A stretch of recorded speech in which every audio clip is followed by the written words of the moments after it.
tools to win it. Every fighter in this tournament had the tools to win it coming in. Absolutely. Nice counter strike by Corey.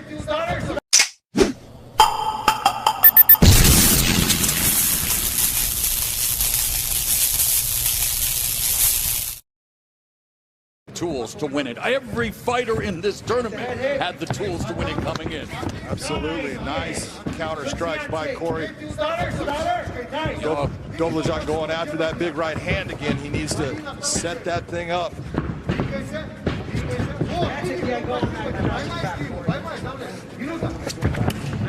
Under a minute remaining here in the opening round. Both of them going for the kick. High kick just missing for Anderson. That right there is exactly what you want to see from Corey. Straight jab right down, followed by a straight right cross. Just keep those shots clean, right down the middle. They're going to get there fast. Final 30 seconds of a tactical start again. High stakes. Collecting that all-important data. You can pick up on any tells that you may have studied on tape. There's a spinning heel kick. Knocked Corey. Did not land clean, but it definitely rattled him a little bit. You can see that Corey felt that. And yagşymyradow, man, really winding up with that right hand. All right, let's bring it. Second round. Ready to fight. Ready to fight. Hell, let's go. Bell round 2 scheduled for 5 in the light heavyweight world Grand Prix quarterfinals.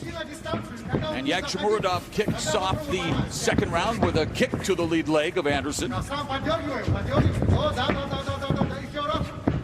Yagşymyradow definitely not taken aback by the magnitude of the moment, or the spotlight. Came in here very calm, cool, and collected, and has gone about his business, John. Gone about his business. That was a very nice kick to the body. You see Yags sitting there tapping it like, oh, go ahead, hit it again. That just tells you, oh yeah, it landed and I felt it.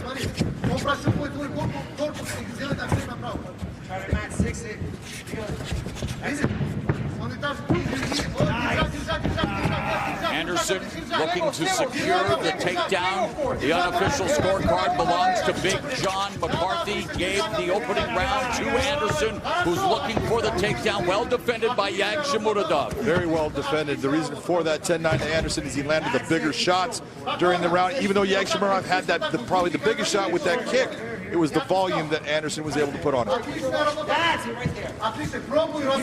Again, look at the head position, Morrow.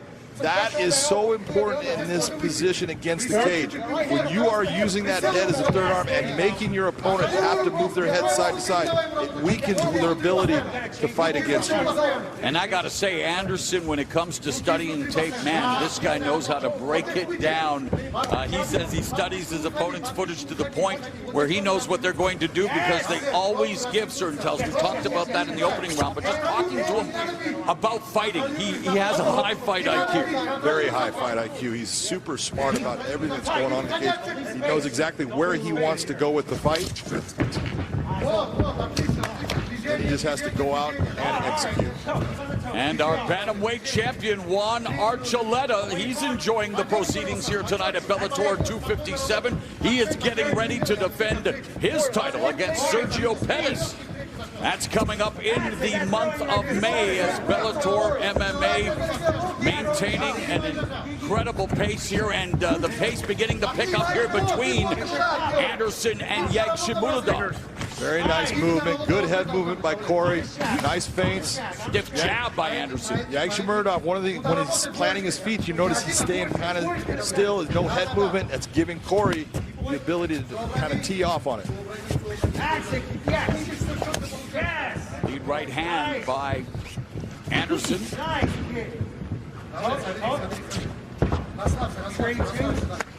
Oh. Behind the line, he's behind the line. He go. I love how calm yagşymyradow is. This is exactly the way he was when I was refereeing. I mean, he was out there. It was almost like he was falling asleep at one point, and then he exploded. I'm like, man, this guy he's just relaxing the cage. I seem to remember another guy.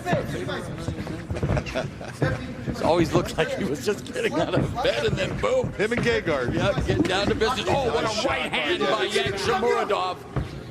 And his right hand as Anderson changes levels. But again, Yagşymyradow able to defend the takedown with the underhook as Anderson wide base being employed by Yagşymyradow. He's digging that underhook. It's a nice job by Yagşymyradow to defend. Corey now switching to the single leg. He wants to run that pipe, turn him out.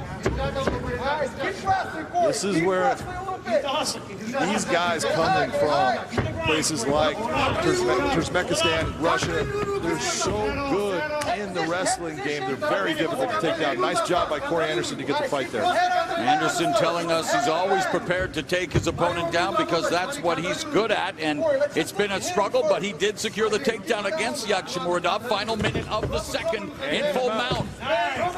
Ground and pound here, an opportunity for Anderson, as of course Yagşymyradow just keeping himself as close to Anderson's body as possible, trying to maybe force a stand-up. Really nice job by Corey, taking his leg, bringing it up. What he's doing is he's extending those arms. Since Yags is trying to pull him close, he just needs to start opening up, frame that head against big shots with the elbows. Nasty elbow attack from Corey Anderson with the ground and pound, and again, Yagşymyradow trying to close the distance as Anderson just focusing on delivering as many punishing strikes as possible in order to try to get this fight stopped here in the second round, but there's only 10 seconds left. Anderson with another nasty elbow. Big shots. That's why you're seeing Yag starting to move right now.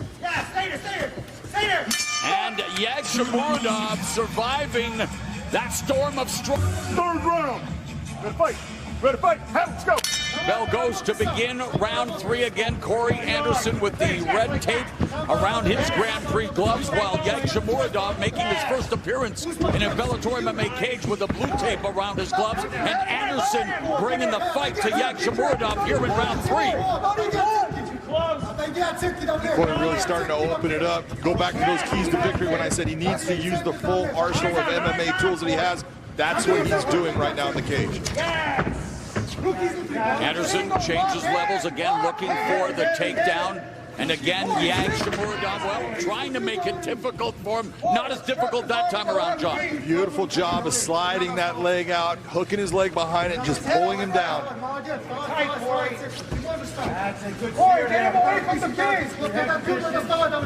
This is what makes Corey Anderson so vicious when he gets people down. He has got great body positioning.